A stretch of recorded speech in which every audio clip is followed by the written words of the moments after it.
Do you feel that you're trapped inside of a body with a never-ending craving for junk foods? Well, you may be surprised that something may be the bacteria living inside your gut. So let's dive right into the topic of the day, gut health, probiotics to the rescue. And little did you know that the bacteria in your gut could have a significant influence on the foods that you choose to eat.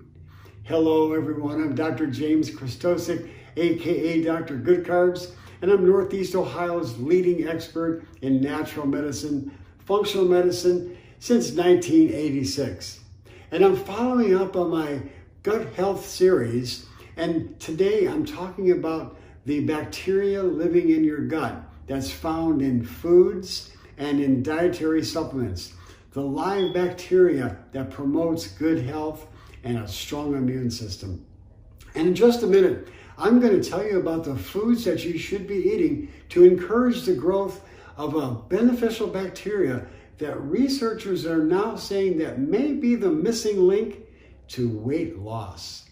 Your doctor probably didn't tell you this, but the researchers are now discovering that the good or maybe the bad bacteria that's living in your gut, it can influence the food choices that you make.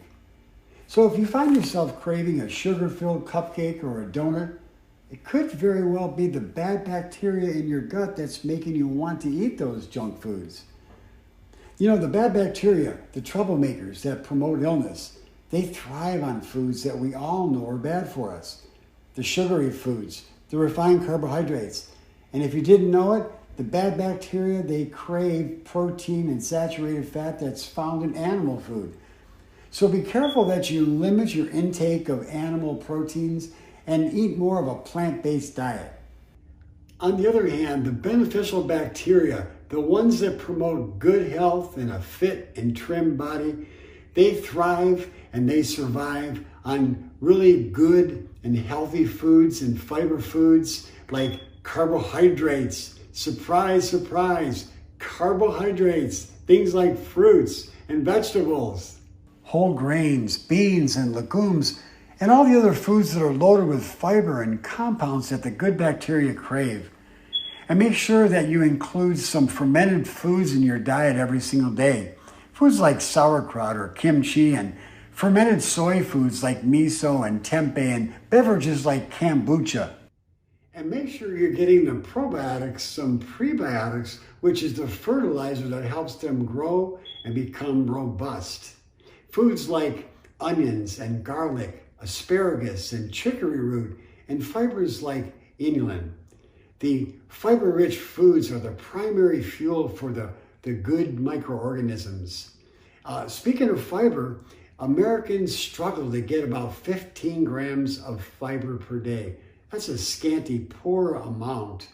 And the indigenous people who live off the grid and are healthy and robust, the healthiest populations in the world, they get about 100 to 150 grams of fiber per day.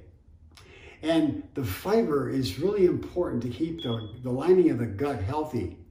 Now, if you don't get enough fiber, the bad bacteria are going to eat the lining of the gut to get fiber, and then you're going to end up with a damaged lining of the gut and get leaky gut. So don't do that. Make sure you're getting enough fiber-rich foods. Now, as I promised you, I'm going to give you the foods to eat to help to increase the growth of the bacteria that scientists have said that is a promising bacteria to help with weight loss. It's called Akkermansia muciniphila, AKM, just remember that.